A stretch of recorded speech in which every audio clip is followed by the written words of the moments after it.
Welcome to the DL Gaming Podcast, adding games both new and old to your backlog, one slightly inappropriate episode at a time. My name is Christian, and I woke up this morning with a bunch of rocks and villages on my back, and I think I'm just going to wander the eternal forest. Joining me today is Bobby. And I'm doomed to podcast for eternity. Bad. Boo, poopy, boo, boo. And Amanda. And I'm going to be slaying lots of spires, but only as the silent. Oh, okay. Yeah, I really like the silent too. This week, we're going to be talking about Slay the Spire, Doom 3, BFG edition, and The Wandering Village, no French number after. But first, someone who hasn't been with us in a while, he's got a lot to say. You can't even stop. Bobby, what's new? What's new? Well, I'll tell you what's new. I'm back, first of all. He's back. Can I get a harmony? Woo. He's back. He's back. Pretty good. Pretty good. You aren't going to hear me sing. Nobody wants to hear that. But yeah, I am back. I am. You might notice I'm a little smarter as you listen to this episode, a little more intellectual, and that's because now I have a bachelor's degree. All right. Congrats, so Bobby. I'm educated. Amazing. Can we hit the gong? Gong for that? Hold on. Gong coming. Pause on the gong. Oh, yeah. Yay! There it is. Hey, Congrats, Bobby. We only roll at the gong for the most educated of us. Yep. Congrats, dude. That must feel awesome. Yeah, it's nice to finally be done with that. And what's crazy is, so let's back up a little bit. I think I left the podcast in January. And then I was waiting for my credits to transfer, and then I started school back up in the beginning of March. And since then, I have not played a single video game. It was crazy. Yeah, 3 months without a video game. It's the longest I've ever gone. And I'll tell you what, I wouldn't recommend it. It's not. It's not that you'd think like, oh man, no video games for 3 months. You must have like become a rocket scientist or done so much with it. No. There's if you think you're spending too much time playing video games and you're missing out on other parts of life, you're not. Like there's really not much else out there. So damn, dude, you went to the dark side of the moon and you're like, don't go. It's dark for a reason. Yeah. Been there. Don't recommend it. So, but yeah, man, now I'm back. Now I'm gaming and I'm loving it. And I can't wait to talk about what I've been doing. Oh, very exciting. Okay. Wow. You even left us on a little, I think you became a better podcaster at this 3. Mm-hmm. Yeah. A little storyteller over here. Amanda, what's new with you? Everything in this city in Vancouver is all about FIFA. That's what I put. FIFA. Everything's FIFA. It's all FIFA. There's a bunch of cool shit going on. I truthfully don't know if I'm going to go to any of it, but I'm going to tell you guys about it in case somebody's listening is in the Vancouver area and they're like, hell yeah, that sounds cool. Because some of these things do sound cool and they're like video game related. So also, side note, EA is down in Burnaby around here and they have like a whole bunch of FIFA stuff. FIFA was made like in that area. So obviously everything's very exploding of FIFA here, both with sports and games related to that as well. Like there is a huge, like they call it the BOBC birthday bash that's going on, which is a fighting game celebration during the time of FIFA and kind of pulling in a bunch of people with that downtown. So they're going to be hosting at a bar all these games like Super Smash Bros. Ultimate, Melee, Tekken 8, Street Fighter 6, and they're doing a huge tournament, which is super cool. There's massive FIFA watching parties at lots of bars, but also at the PNEW or the PNE Forum down in East Hastings. That's where I got my first hand job. Sorry, keep going. That's where many people got their first hand job because that's for the streets, dude. FIFA's for the streets. And then nice. The cool one for us that's going on is like that's like related, I guess, is there's on June 20th they're having a retro gaming festival going on in downtown Vancouver. That's also a part of all of the movement of FIFA. FIFA's come through and like changed a lot of neighborhoods already. There's tons of stuff all over the place. They're increasing all this transportation and all these different things. So super exciting. And for people that are into FIFA and into that, it's a hell of a time to be in a city that is down for that. So especially shout out to Arconius because I know how much he loves that. So that's he's going to be on Cloud9 with all the FIFA stuff going on. But it'll be cool. It'll be a cool vibe, like talking about sports and games. This is a cool month actually in Vancouver for a lot of video game related things, and they're syncing up really well with FIFA as well. So that's kind of crazy. Sweet. Yeah, Workonius likes soccer so much that he coaches his kids' soccer teams. Like that's you got to be dedicated. You got to do it for love at that point, right? Totally. What's new with me is the game I've been working on for the last 6 months is finally getting announced this Sunday. Sweat, Woo! tears, crying, stress. It's all coming together. I am a marketing manager, which means that some months ago, I came up with marketing pillars that nobody seemed to hate. And then together with the team, pulled together a trailer, a store page, and all the other marketing assets that people are going to see on Sunday. And you might think, what's the big hullabaloo? Surely, how much could it cost? $10? Like, how long could this take? 20, like, a couple weeks. This was a lot of work, and I'm so stoked to finally have other people see it that aren't me. I don't know if I can say any more. I wish I could. This episode is going to come out slightly before the showcase airs. So the PC Gaming Showcase is on Sunday. But if you listen to this episode, then you watch the showcase, you could try and guess which game. Yeah. That'd be cool.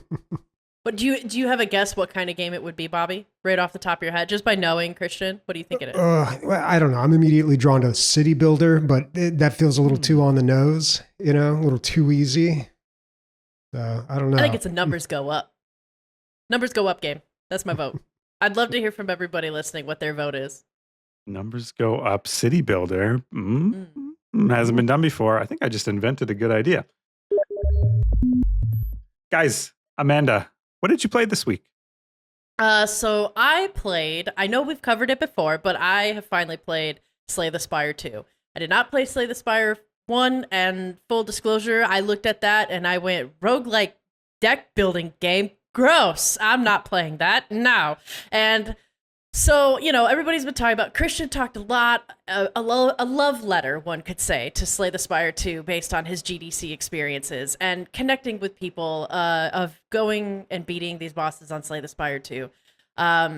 So, and I was listening to a whole bunch of other friends that I know that love this game, play this game, they love this. And so I'm like, you know what? Maybe when everyone around you loves a game and it's not your genre, maybe give it a try. Maybe just try. Just dip the toes. Peer pressure. In it. It also works with crack and other drugs. Okay, but maybe don't take that. I can only get a light mild. Yeah, I can only get a light mild addiction from the video games, right? Not That's a true. physical one. Yeah. So, be careful. I don't know. But I tried this game and fuck, man, I love it. I love it. It's so much fun, and it's really nice in a way where I am starting to notice this pattern where, just like the daily word game that we play, Wordle, I tried to get a run in every single day with Slay the Spire now. And so it's just such a fun way to do a strategy, and it runs so good on the Steam Deck. I feel like this is a game, though, where I have been playing it interchangeably on the PC and the Steam Deck on my TV with a controller, and it's so much the same, on both, that I don't mind flipping back and forth. I think the only thing that truly I've noticed that is quite a difference is that when I select a card, I have to drag it to what enemy I want to target, or drag it to myself to target, whereas with a controller, I'm just moving the joystick over and left and right, and it's just easier. But that's such a small, tiny hair to split that I just think that this game is so great on both. I've mostly been playing single player, and I just feel but the multiplayer that I have played, it's dope. It's easy. I can't wait. I want to play it with 3 other people and watch how fucking chaotic that is. Because that's where it really shines, or that's where it can really be extra brainless. 4 people can sit in a room and not talk and just press the cards for an hour and be like, yep, we did it. I did that with some friends late at night. But then I also had the other experience of are you putting weak on? No, I've got the card that does double the next attack's damage, so I'm going to play that, then you're going to play this. And I think it's funner that way, but it works both ways.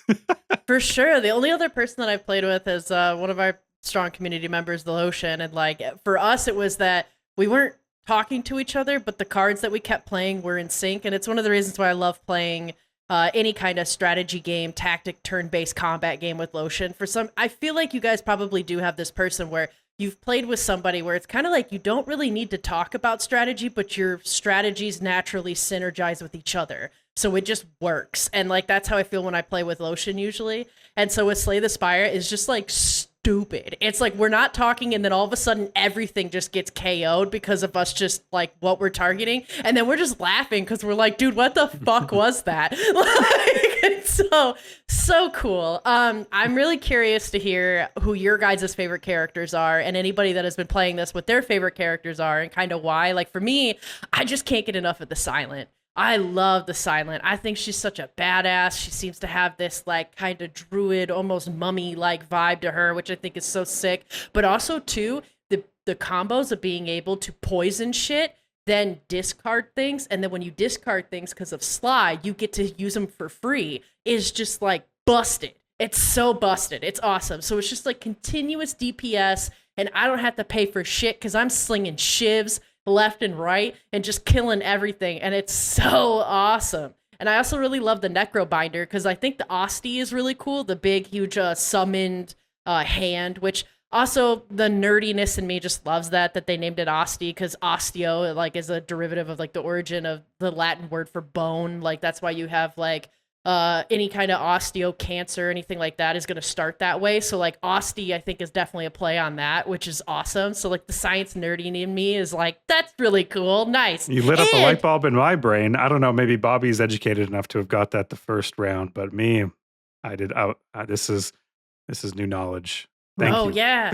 No, they have like some of the cells that build up calcium and stuff in your bones. It's called like an osteoblast, or you have like an osteocyte, which is like a bone cell. Osteoporosis, exactly. Yeah. So that osti is. And do you know what bone is in French? Since you both live in Canada? No, what is it? Oh, no. It's OS, but I think it's pronounced like O. It's very hard to pronounce, and well, at least for me and for like people to understand, because it's not much of a word, but it's like OS, but it's pronounced, I believe, like O. Oh. Yeah. Or usually I think like D''OS is usually how because they usually put like O. Yeah, like do. And the reason I know this, there's a movie called Rust and Bone, and it was in French. It was I think a Belgian movie, but yeah. So yeah, just thought I'd work that in there. Just help you guys with your French. Again, educated. Wow, thank you so much. Yeah, you are super educated now. We need some of that. Yeah, Bobby in I'm so far behind on like video games, so like I didn't check in at all with this one, but I feel like this is one that I might be able to play with my girlfriend, and like we could have a lot of fun with. I don't know if Subnautica 2 is going to like take off with us, but like this one, I really feel like it. And I will say as a heads up, sorry to interrupt, I got really excited because this was actually a game that my partner was interested in playing as well. It is not couch co-op. It is online multiplayer only, which was really disappointing. Yes, I know. Yeah, that's unfortunate. But how does it play on the Switch? I'm curious because the Switch, like, by the way, has been really paying dividends. First of all, price went up on that. I don't know if you've checked the Steam page, but you know how hardware is these days. So good thing I bought one a year ago. Second, I took a flight out, did a day over at MagicCon, and it was like the first trip I've ever taken with the Switch. Game changer on the plane.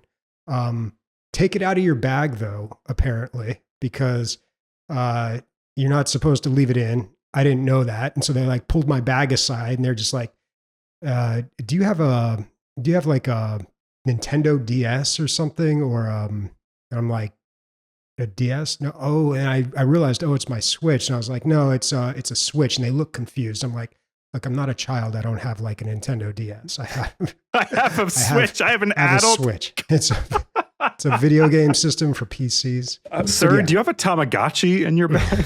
No, I swear to God, I don't know. Yeah. But so glad I got the Switch. So I'm really looking for games that are good on it.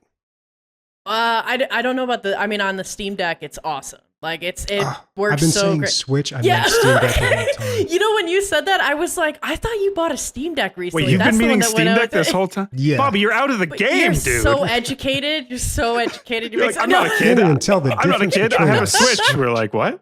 What are you talking about? No. And on the Steam Deck, dude, it runs great. In a way, I almost like it more than the PC, just because, like I said, it's a little bit easier to not have to drag as a part of my target. If that makes sense, like I don't have to drag the card to the target when I'm using the Steam Deck. It just I just select it with the joystick basically, which is so much easier. But at the same time, like it doesn't matter. They both work so great. What I love is that while I'm making breakfast, I can also play Slay the Spire with a controller and just like stare at the TV and do it, which it feels awesome as fuck. And the artwork's really nice and really, really cool, and it works really well on the TV. My only gripe is I wish it was local co-op instead of us having to both buy and then, because again, even if we did that, he wouldn't be able to sit on the couch and play with me. I wish it was couch co-op because that would be really fantastic. You just played as couch Oh, but Suyash, your partner, doesn't have a Steam Deck or anything like that. No. And plus two, like on the TV, we want to both sit and just watch one screen, right? Instead of two, but it's all right. Christian, what's your favorite character in this game? I like the Necro Binder. I like Otzi. I like to stack him full of health, and then he has all those cards that deal as much damage as Otzi has max health. Yeah. So you can really power him up, and it feels really good when you finally do. You're like, oh, I did 105 damage. Yeah, buddy. Yeah. Yeah. Did they bring back the same characters? 3 new characters or 2 new characters? Yeah, 2 new Okay. characters, perhaps. Yep. Why? Yeah. Well, because I remember the Silent, but I don't know the one that you're talking about. I really enjoyed the Orb guy. I mean, the Silent He's was there. fun, but okay, the Oh, Orb yeah. guy's back. Our Orb guy's guy's back. there. Yeah, Yeah. we call him the Dribbler. No, I don't know. I call him. Christian, do you happen to remember what's the furthest you've climbed in this game? I mean, I've beat the game multiple times. Yeah, so I work from home, and Rianne takes care of our daughter Mara most days. And so in Mara's nap, she'll come into the office. She'll be like, "Oh, what should I do on this downtime I have? This one downtime I have in the day? Oh, I could paint. I could read my book. I could go outside for a walk. I could slay the spire." And usually it is slay the spire. Hell She yeah. has so many hours in it, and she's upping the difficulty. You know, like in Hades, you could up the heat. Same thing in Slay the Spire 2. I'm sure it was in 1 too, but I never got that far good enough at the game to up the heat. But there's 10 levels of heat to up. So Oh my gosh. Wow. with each character, I believe you level them up individually. So there's a That- lot of game. Yeah, that's a lot of game. Bobby, did you beat Slay the Spire, the first one? How do you define beating that game, though? Because there's all those different levels you can go up to, right? Like you beat the Yeah. game and then it unlocks another level that you play. I feel like I didn't make it as far as most people did in that game, despite how many hours I put into it. Yeah. You just had fun. That's kind of where I'm at. I can't really get past. I can't get to Act 3. It seems that last boss in Act 2 seems to just always get me. I'll get so excited because I'll get so close and I'll be on a really great like roll, and I got like the coolest relics, and I'm like, hell yeah, I'm gonna crush it, and then I don't at the end. So Yeah. I'll get there one day. Bobby, it's been so long since you've played. So what was the thing you had to play when you were back? So I'm going to talk about Doom 3, the BFG edition. I actually played this back in February. I beat it finally. Doom 3 was a game that I've been trying to beat since it came out in 2004. And I bought like some random illegal copy from Malaysia off of eBay. Just never got around to beating this game. It was one of those, I had the same problem with Half-Life 2. I would start playing the game and then I would lose the save file, or my computer would crash, or I'd get a new computer, or I'd just like lose interest and, eventually like wipe my computer. And I never played it start to finish. So, I talked about it all the time on the podcast about how I was going to finally beat it. And turns out I finally did. And you know how I did it is when I stopped doing the podcast. I had that kind of downtime before I had to start back at college. And then I just had all this free time out of nowhere, which I was not used to. So I buckled down, I did it, and I listened to the podcast while I was doing it to take the edge off because it's a scary game. So it was actually, it worked out.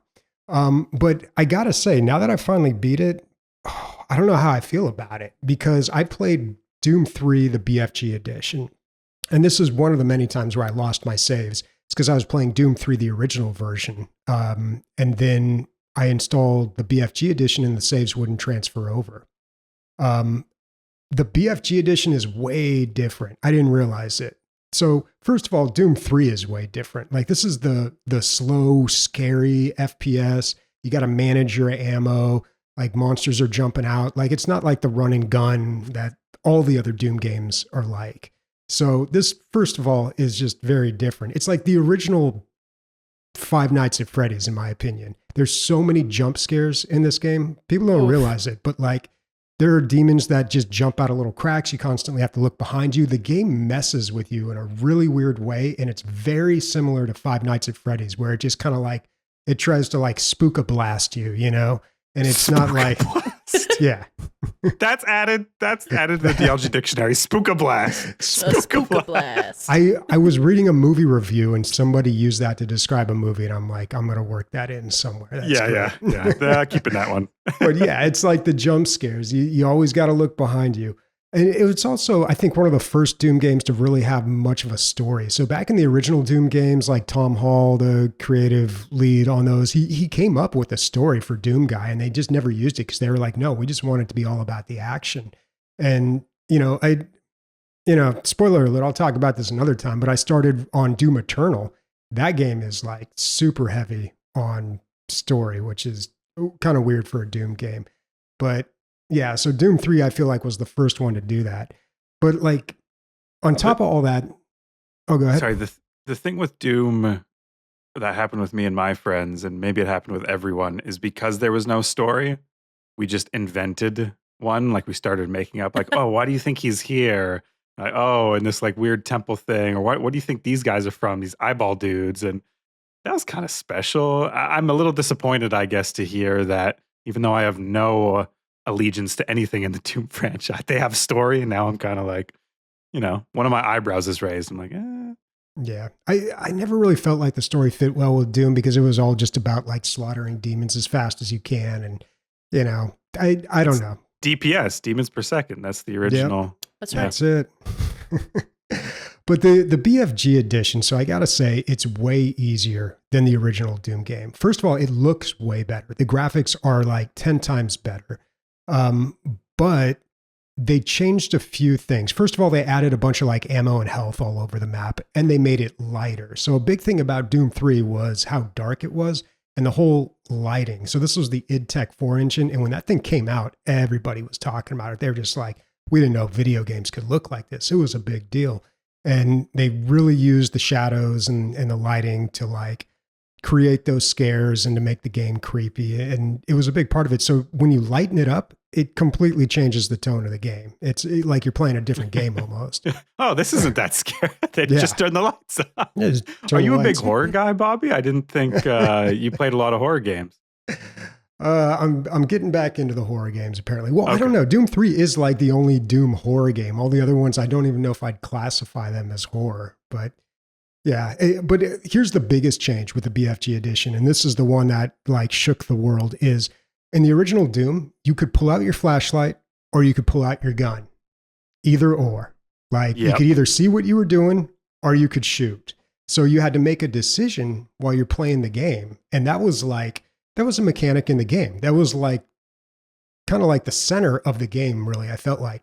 So in the BFG edition, they changed it so you can just always have your flashlight out, which totally changes the game. You don't have to make that decision anymore. It makes everything a lot easier and just a lot different. So I don't know why I'm having this reaction. I'll never play this game. I have no interest, but I'm angry. Wait, the flashlight's always out, Bobby? No. Amanda, are you like, do you feel betrayed for no reason like I do? No. I mean, I only played the very first Doom. That was the first video game I really kind of ever played. But the rest of Doom was like, it's all too scary, dude. So I hear like, yeah, you either have your flashlight or your gun. And that's horrifying. And then if you just keep out your flashlight the whole time, then that's still just a terrifying game.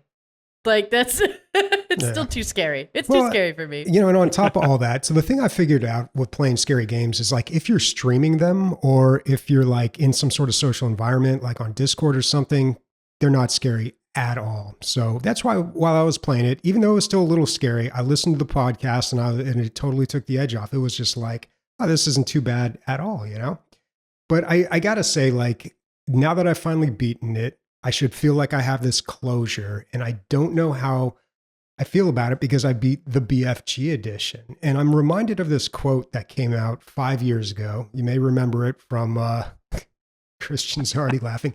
You may remember it from Twitter, but when somebody in PC Gamer beat Sekiro, they talked about how they were using like cheats or something like that. And somebody had this very poetic retort about how they had experienced a hollow victory or something. I linked it in the show notes, but, or in our show notes, but I don't know, maybe you could link it, but it was just like, and then of course everybody memed that because the guy was just like being way too serious about this. But that's kind of how I felt when beating Doom 3 BFG edition. It's like a little asterisk.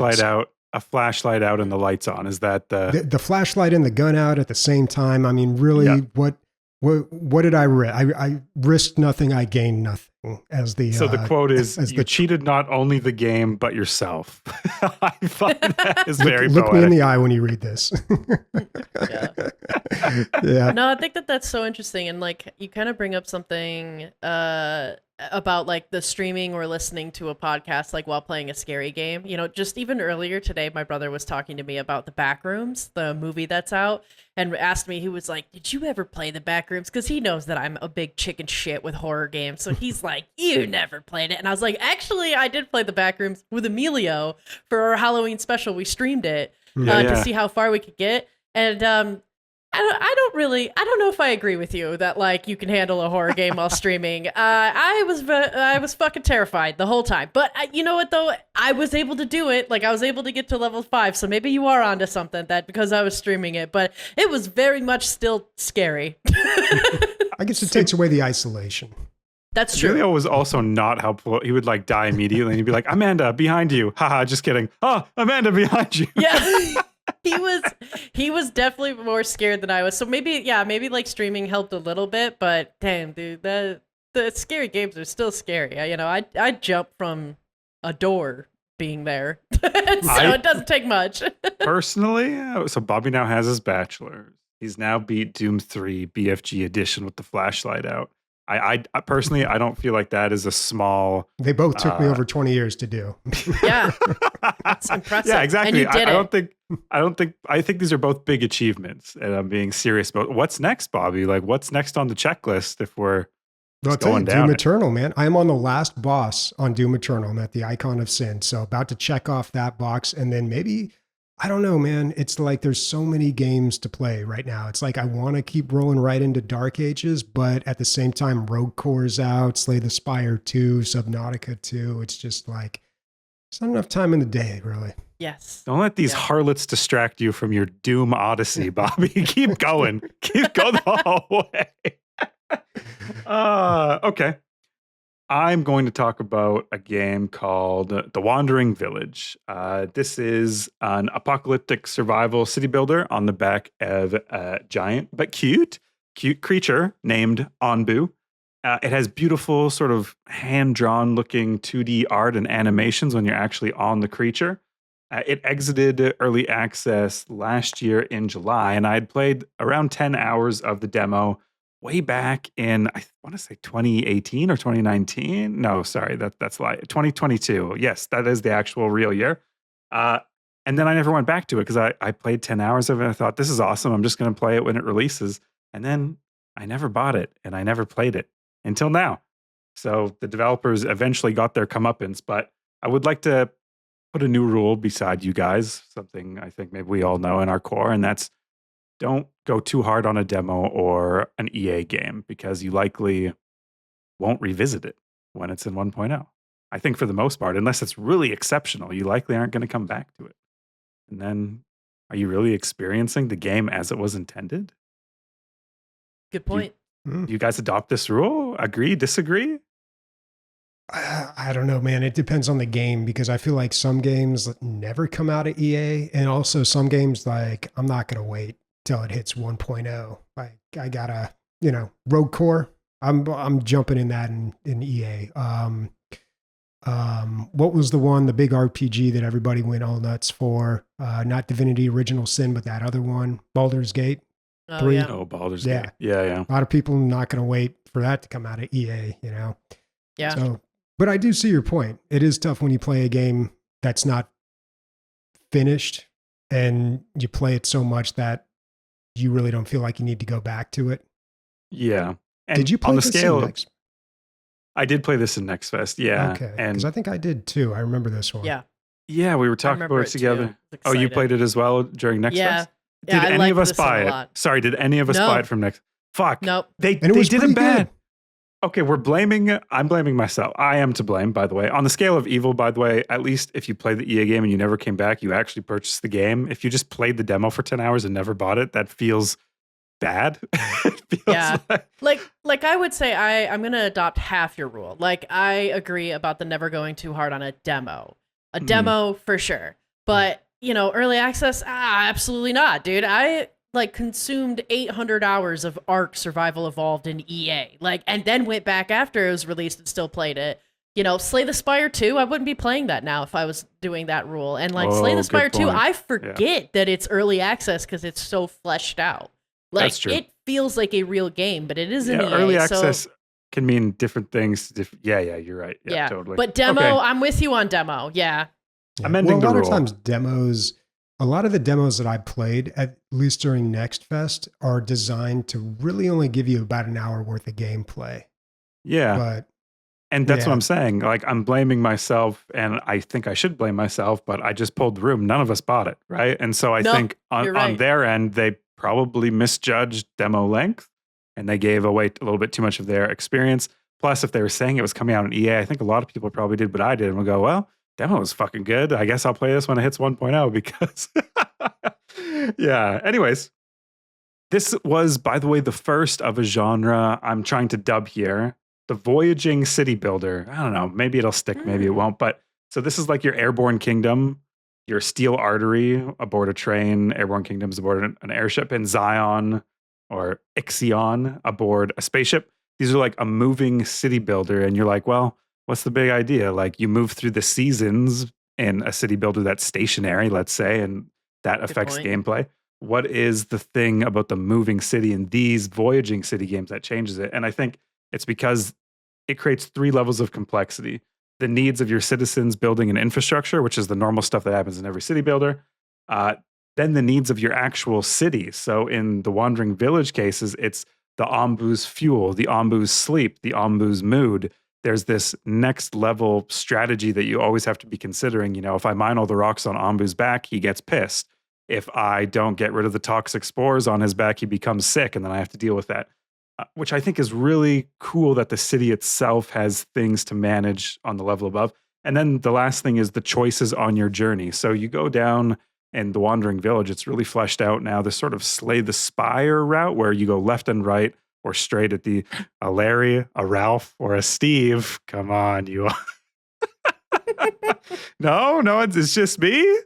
Yeah. Larry, Ralph, and backup is Brent. Anyways, whatever.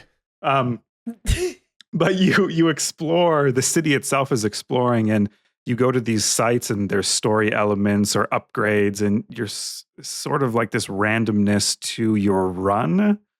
It's not really a run, but to your experience of playing this game. That's satisfying to go through, and you have to think about it because you can see these things coming. You're like, oh, do I have to go through the toxic spore? Do I think I'll make it and get to this other place?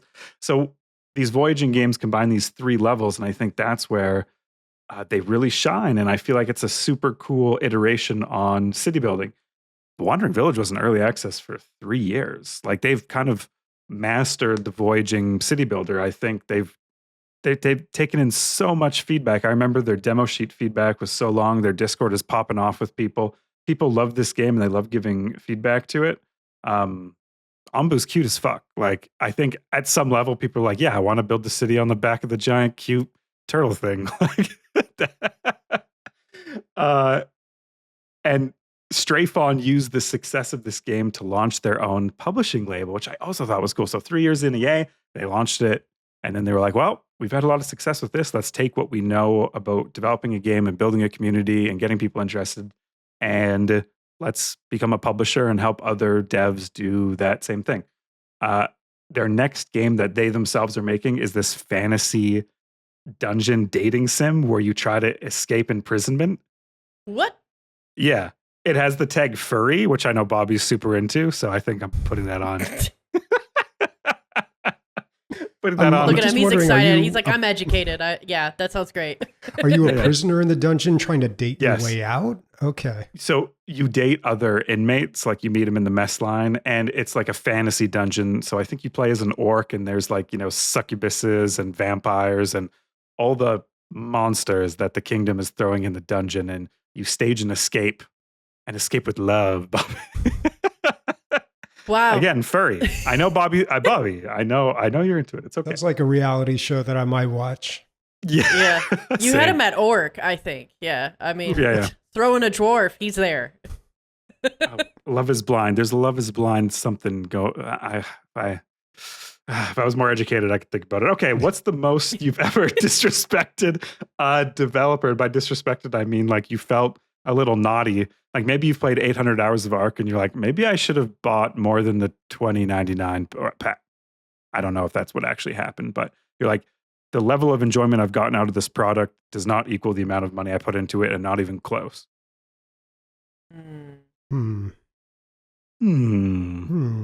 Well, I don't know. I feel two ways about this, but Smite, the original Smite game, I played countless hours of that back in the day, and it was $29.99 to buy the God Pack, which gave you every single playable character in there. Smite was a MOBA, and usually MOBAs, at least back in the day, they had a very predatory type of like monetary system where you had to like grind or pay for characters, and Smite had that too.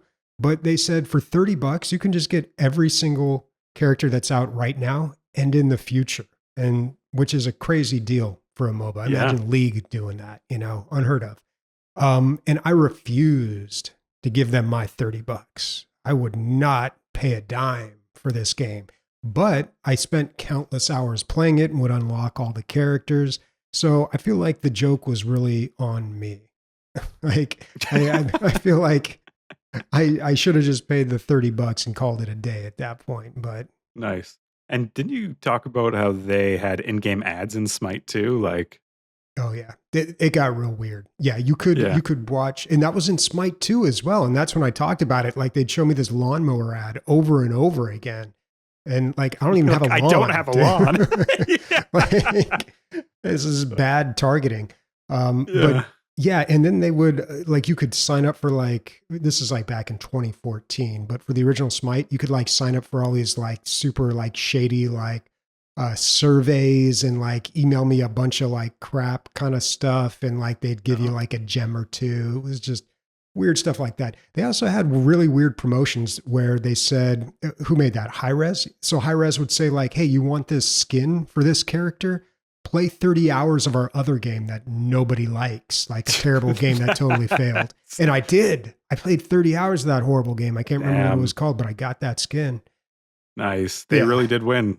They really did. All this for $30, man. Like now, I don't know. Now I'm on the other side of 40. I'm just like $30. Psh, okay. Yeah.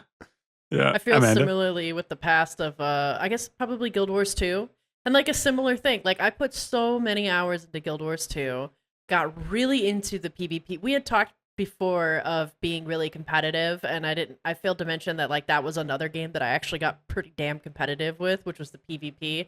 Ran as a badass mesmer and fucked people up. But I put so much like hours into that game, so much love into that game, and maybe I should have spent more money on them, because they slowly started turning into what Bobby was just talking about with Smite, where like it was like tons of loot boxes and all this extra money and all this extra bullshit and all this other clutter on the screen, and like started to hate it and couldn't stand it. But recently, I hope Paralives actually has a lot more options for people to support them, because their model moving forward is going to be amazing. They're not going to charge at all for DLCs and expansions, and in a Sims like game, that's huge. Because like we talked about before, The Sims completely robbed everybody of hundreds of thousands of dollars and shit. Like it's crazy how expensive that is. And Paralyze is just going to give it out for free. So I feel like I'm robbing those developers, especially once they have that game being fully launched and everything, when it's only like, $30-$35. It's crazy. Well, they likely will have the price increase from EA to 1 point. So at least they have that. Mm-hmm. But yeah, maybe I'm sure they're considering it like some sort of supporters pack but the thing is they did promise that they'd never have anything in game that you had to pay money for. So what does the supporters pack contain? Maybe it'll just be support. Maybe it's like, maybe it'll be art. I hope that's it's how art. it is in Deep Rock Galactic. The supporters pack gives you a few cosmetic items, but really not a whole lot. It's just saying like, thanks, man. Yeah. Yeah, thanks. Yeah. But I understand why Paralives did that, because like you said, The Sims was just like so obnoxious with the microtransactions. It was obscene. Another game like that was Age of Empires Online when it came out, and it did so poorly that eventually they were just like, I bought it on sale for $17 where you could get the game and like every single like microtransaction thing included. And I love that game, man. I actually, if you look on Steam, it's actually one of my games that I have the most hours in somehow. Like, I don't know, but I really liked Age of Empires Online. It was a little cartoony. What was that one? Like a kingdom builder or MMO? It was like an MMO RTS? Is that a fair description? Or kinda? And it was like multiple players, so like you could group up with people and do missions. The problem is you'd spend like an hour on a mission and then fail in the last 5 minutes, and you wouldn't collect any of the rewards for it. So that felt kind of crummy. But yeah, I don't know. I thought Age of Empires, and I came into it after like you could buy it in a bundle like that, so I didn't know about all the like shady microtransaction stuff, because I mean that stuff was just so ubiquitous back in like 2013, Dude, pay $10 for the English longbowman. I mean, if you want to win against the French, you kind of have to, though. You gotta. It's in the cards. Yeah, Age of Empires 3 had that weird card system too that, maybe I'm misremembering. I think you could pay money to get XP in the game to level up, but maybe I'm hallucinating that. Yeah. Don't quote There's me. like all these games that came out around a certain time that just were victim of this like completely obscene microtransaction system. Yeah. Like Age of Empires Online, like Dead Space 3. Another example I can't think of. It's just that time period. Yeah. All right. Now we are on to what we want to play. Amanda, how to what? Dude, I just want to fish. This game is called How to Fish. I was deep diving into my Steam discovery queue, which I love to do, and this game literally made me laugh out loud for an embarrassing amount of time because of how fucking funny it is. It is a fishing physics shooter that is multiplayer. So think of like Peak that meets a fishing sim that meets Call of Duty, but you're killing the fish after you've ripped them out of the water. You're not shooting each other. You're only killing the fish that way. So like you catch fish, and then when you throw them on the dock, you can take like an AK-47, and that's how you kill the fish. So that way then you can eat that, which is ridiculous. I take that, my grandpa. Sorry, that's a throwback to the last episode. Right? And then you can, which is actually some people have fished this way, and even when I was playing Anno 1800, this is how they taught me to fish. Take a stick of dynamite and you throw it in the water, and then when you blow up the fish, there you go, you got some fish. So I was in the Netherlands, and they have all these canals everywhere, right? I was on this really long bike ride. We were getting more and more rural. The beer was getting more and more cheaper at every pub we stopped in. Around €3 beer price distance from Amsterdam. I see this guy, and he has a battery and a booster cable, and he's sticking it in the canal, and then he has this bucket of fish beside him, and he's like electrocuting the fish as they go by, which at least here is super illegal. You could not fish like that. No way, Jose. That's crazy. But maybe it's I have to. Feels like cheating. It I feels mean, like a hollow victory, if you will. well, although, is he cheating himself? He's going home with food to eat that night. I don't really know. Hey, you risk nothing, you gain nothing. Yeah, well, there's different ways to fish. That's why this game, How to Fish, teaches you how to fish with guns. So Nice. it looks fun. But yeah, I must fish. I want to fish. So, Bobby, what about you? You hinted a little bit at this earlier. Yeah, I got to bring this up. So Deep Rock Galactic Rogue Core is out in early access. Of course, I want to play it. I mean, been waiting for this game for so long.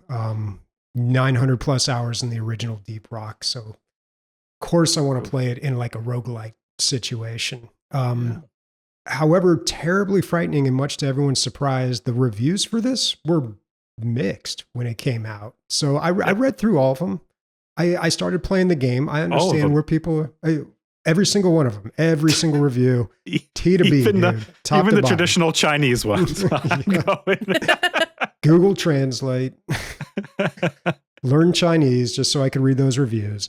But I wouldn't I doubt it. understand where people are coming from, and I share some of their feelings, but at the same time, it's like I was coming into this with a lot of expectations, like I think if this game was not Deep Rock Galactic or associated with it, and people just kind of took it on its own, like took it for the game that it is and not their expectations from the old game, I think it would have, I think the reviews wouldn't have been as bad. But I got to say, I've spent a little bit of time in it, and like I'm already kind of hooked on it.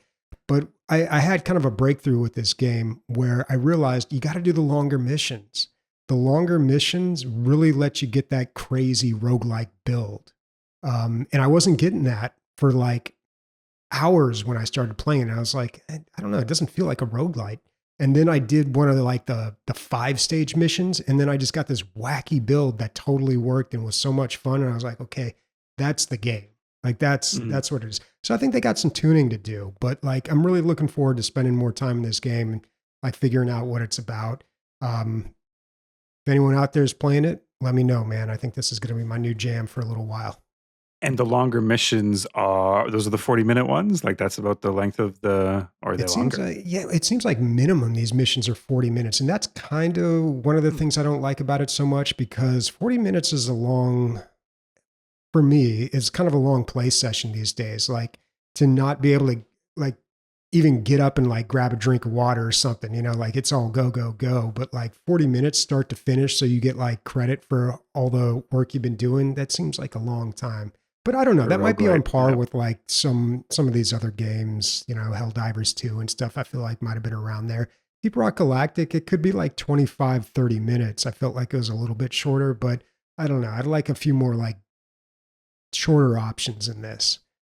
But it is focused a lot more on combat. So I feel like it's less of like the running around mining Minecraft type feeling, and it's way more on the combat, which I kind of like. New classes and everything. Like, I think the game's going to get there. People are going to come around. I'm still a believer. Yeah. And I think you're right with those expectations with the Deep Rock Galactic name. You see this in every sort of genre title. Like, it's tough, dude. Like, the expectations just keep getting better and better and better as the base game gets better. Like, Deep Rock Galactic, they're still developing that, right? Like, how many game modes have they added? How many different cosmetics and seasons and mission types? It's like, yeah, dude, this is not going to be that game. Well, and I try to remember that too. I try to remember what Deep Rock Galactic looked like when it first came out in like 2016, 2017. A couple of years ago, they released like the original version. You could like switch over and play it. And it was just a shocker. Like it was, when they make those changes gradually over the years and like I consistently played, like you don't really notice it. But then like to go back, you're like, wow, this is a long way. So, yeah. I try to remember that too with this. Yeah. Stay humble, reviewers of Deep Rock Galactic Rogue Core. Okay, the game I am interested in is called Neighborhoods. It is a clozy? Oh, that's not a word.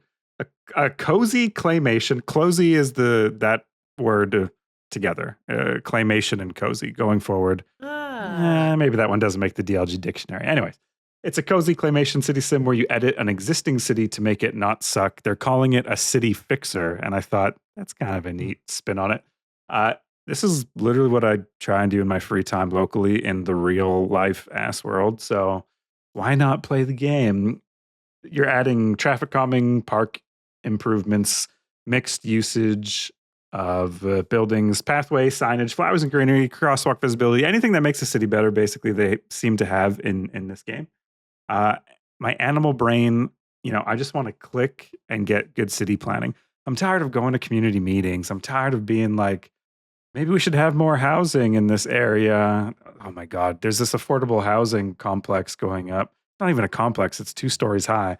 And the neighbors are like freaking out. They're like, where are we going to park? They all have driveways and big ass garages. And I'm sitting there like, bro, it's on an empty piece of land that's doing nothing. What is your issue?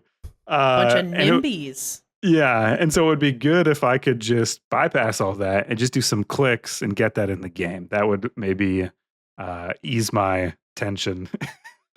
I've got to interview this dev. I have to know, why are they making this game? Is it for the same reason that I would make this game? Do they also get up to no good? Are they on their community association? Do they have no free time? So I messaged them on Reddit, and it's happening. We're scheduling a little interview, and I'm excited for it. So I'm just gonna tease and share that right now. Yeah. I mean, I'm gonna wish list it. This looks like I kind of broke our rule and went to the Steam and checked it out, and this looks amazing. I'm wish listing this, and I want this too. This will be. It's really clozy, dude. It's clozy as fuck. It's cozy as fuck. It's gonna catch on. What is our community up to, Bobby? All right. Well, we got a question from Nyonko in the Discord. Would you game through finger tracking with something like prop type? What props would you use? Or would you use something like Tap XR? Yeah, so this seems to map a keyboard onto an object, and then when you use VR, when you press on that object to where you've mapped the keys, they type what you want to type. Hear me out. Yeah, I've got a pitch for Bobby for using this, right? Yeah. Okay, everybody, we're gonna set the scene. So imagine Bobby is holding on to like a Soylent container, and he has mapped out all the keys onto it, and he's playing like a typing game and just crushing it. And then he gets to crush his drink afterwards. I mean, pretty amazing, right? Bobby, are you sold? You crush it at the end. Bobby, do you think the Soylent thing, when's the last time, does this legacy follow you uncomfortably? You're like, I haven't drank Soylent in years. Or are you still on the Soylent? No, it's been a long time, man. 5 years, maybe. Yeah. 5 years? Yeah. What a Soylent head. No, I agree with Amanda. I think that's a great, because you get to crush it. Any sort of drinkable thing would be nice, like a milkshake, something that takes a long time, the length of a video game. Yeah. Yeah, I don't know. So out of these 2 devices, I'm honestly not sure, because for me, as I've gotten older, I'm getting more and more pain in my hand, and that for sure comes out when I game. So I don't know. I need like a finger wheelchair or something. Like I need something that is easy to use here. You need an Otzi. An Otzi? Yeah. Yeah, he's got to summon. Increase that hand. Increase that hand HP. Yeah. Yeah. So I don't know. Both of these look like a lot of strain on the hand, but it can't be any worse than a mouse, or I don't know. But I feel like prop type could be the one for me out of the 2. I would probably pick prop type. I think that's pretty fun. You could, I don't know. It's just like, so difficult without the tactile feel, though. Like totally. Yeah. Even keyboards that don't have the, oh my God, what is it? Travel? What is it? When it comes back to your finger? What's that called? I don't know. Yeah, maybe travel or the.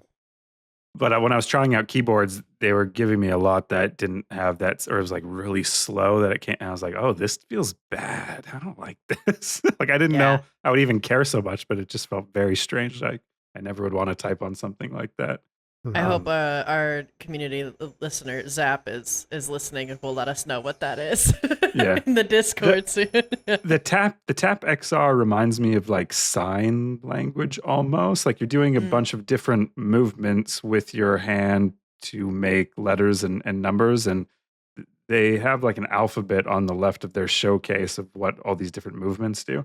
That seems like it could be useful for a lot of people. And it's like, ever been to a courtroom? I was sued by my landlord for $20,000 in damages that I didn't commit. And so I got to see the stenographers type out what was going on. I think they're called stenographers, courtroom typers. Stenographers. Yeah. And it's just amazing. Like they use a different type of keyboard too. Yeah. Like they type in like syllables almost. It's court stenographers and also the people who do closed caption for TV. It's a very strange device, but yeah, you can type like pretty easily 200-300 words a minute on those. Yeah. Oh, yeah. Wow. Oh, I didn't know it was that, but that is not surprising. Watching someone use it is like watching someone dance. I was like, well, this is like technically amazing. Like, Wow. I'm in awe of how fast you could type. What's the next question there, Bobby? Next question's from Time Killer B. He asks, KOTOR or Jedi Knight Jedi Academy? If only we had a fan of both these games. Jedi Knight, Jedi Academy, like the lightsaber physics is still like pretty cool in the modern day. It's like, Yeah. it came out so long ago, like way, way cool. And lives on through the mod movie battles. But yeah, okay. All right. Not the reaction I was looking for there. But sorry. Where's the gong? So sorry. Where's the gong? But Jedi Academy was the last one in the whole Jedi series. And it was, they really got the lightsaber down, like, and the multiplayer was great on it. But they went with this weird, like, episodic format for the levels on it. And of course, Kyle Katarn, I don't think is a main character in that one. He played this young kid in the academy, like working his way up. Yeah. And no, he's the teacher, I believe. One of the teachers. Yeah, Katarn, yeah. Yeah. Is that the one where he like goes to the dark side and you have to like pull him back? I can't remember. But I don't know. In KOTOR, so I think I beat KOTOR. I get confused between that and the second one, but man, Yeah, same. As much as I love the Jedi Knight series, like I feel like KOTOR is probably Knights of the Old Republic. I mean, most people are going to go with that game, right? Mhm. Like, Really? That Maybe would it's be my because pick. I read the Jedi Academy books, which I don't think were Oh. based on the game at all, but as a teenager, right? So in my formative plasticity years, and my brain was completely permanently altered to like just really enjoy the setting of these young kids going through the Jedi Academy when Luke was running it. And so when I played the game, I was like, oh, this is really cool. Like I'm playing the book in a way. Yeah. you know what my least favorite level in any video game is? And there's Train. always train. No, I love train levels, man. Train Okay, levels got are it. Great. Yeah. Just shot in the dark. Sorry.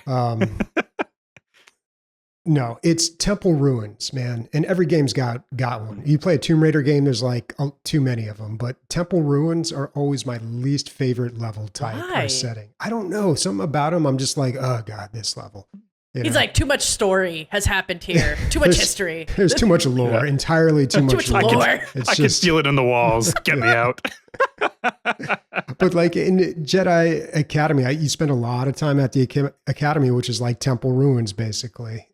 Yeah. And they're haunted and weird. Yeah. Lots of lore there. All right. Next cue. All right. From Spotify, from Boom Trout. No, this isn't Bobby. Oh boy. I have listened just long enough to know that Bobby was a Bubsy fanboy. That's how we know him too, Boom Trout. That's Yep. true. Oh boy. I think the three of you have done a fantastic job with the show since he left. I look forward to each week. All right. Taylor's Slay the Princess review a while back had me on the edge of my seat, and I think back to how awesome that episode was. Keep doing your thing. That's all right. very kind. I'm glad Very Boom nice. Trout wrote in and assured me that you guys haven't messed anything up since I've been gone. You gotta Yeah. keep them on That's their what I'm toes. getting from this comment too, actually. Mhm. And a fellow Bubsy lover. I mean, you know, You can't Bubsy beat just that. doesn't really get the respect he deserves. Now that I'm not on the podcast to defend Bubsy, I feel like, you know, there might be some slander happening here. Yeah, about our that's true. beloved But Bubsy. luckily, Boom Trout, and you're here every quarter, so I'm sure this isn't the last we're going to hear the words of Bubsy. Oh, Yep. A name I had never heard before Bobby brought it up 6 months ago or whatever. Like, not even once. All right. Amanda, what are we plugging this week? We are plugging DLG Con again this week because, guys, we've got one spot left, just one. And Just that one. could be you. You could take it. It is going to cost $135 for a couch, and it's going to be such a fun time in Calgary in August. So come join us. Literally all three of us are going to be there. So Yeah. you should come join us. One last As spot. long as the Mounties don't check my rap sheet. Yeah. but no, Serious? I think I'll be fine. I'm going to dress like Afro Man in court when I cross the border. Just a big American suit, Yeah. keep it low Oh, yeah, they're going to profile. love that. Yeah. I think with open arms, with arms wide open, like that song. So I've been thinking for DLG Con, I would love to throw an original Halo, like a very small LAN tournament. Shouldn't take more than an hour. But we have 2 original Xboxes. Oh, man. So we'll have to pass the controllers around and take turns. But I still think it would be really fun. When's the last time any of us have played like actual LAN with more than 4 players, and this is the one opportunity to sort of do it, something like DLG Con. 2011. Yeah, for me it was 2011. Yeah, that would Yeah. be fun. Yeah. Yeah, No. So I'm looking forward to that. And Let's do it. I want to do like a tiny trivia, guess that sound, just competition, right? Where we play, it's like a crowd and first hand up and guesses the sound, and we'll give away some little prizes or stickers or something like that. So anyways, things happening at DLG Con in Calgary. Yes. Nice. I got some shout outs. Our executive producer, Truthbringer, thank you for supporting us above the regular amount on Patreon, supporting this little dream we have. It's really appreciated. Does anyone know this song? Hold on. I pulled up the wrong thing. Hold on. Ba-ba-da-ba, boop-a-da-boo, doo-doo-da-da, ba-ba-da-ba. So I That's asked not the song. I asked in Discord, and I did this voice message. Bear with the voice message, okay? It's rough. Does anyone know this song? It's like an electronica song, and it goes bum bing bing lam bam bam bam bam bam bam bam bam bam bam. Ignore the cat. Bing bing bing bing bing bam bam. So Mr. Fatso, my cat, was meowing so loud next to me. And I put this in Discord thinking someone from our lovely community would know. Obviously, my butter BB bombity bom bombs is like very accurate to what the song actually sounds like. Someone said Darude Sandstorm. Come on. That is clearly, that's not. And Warconia said Cotton Eye Joe. I know when I'm being trolled, okay, guys? Okay? That's not polite. If you know what the song is, let me know in the comments. I still want to know. And happy birthday, Taylor, and weirdly enough, Bobby's dad. We haven't ever seen them in the same room, so I don't know. Happy birthday. Happy birthday. I'm hitting this. My name is Christian. Joining us today was Amanda and Bobby. Tune in next week because Christian overslept on being an Uber driver in Cyberpunk 2077 and is actually, no, he means it, is actually going to finish the main route and finish Cyberpunk. Yes, I promise. Promise is a big word. I endeavor to listen to next episode and figure out if I actually do this, Hubbo. I'm going to try my hardest to beat Cyberpunk. Don't have too much time left. Bobby, what's playing us out? All right, I'll tell you what's playing us out. This is going to be a doozy of a track from Doom 3. That's not what. That's okay. You want me to read? You want?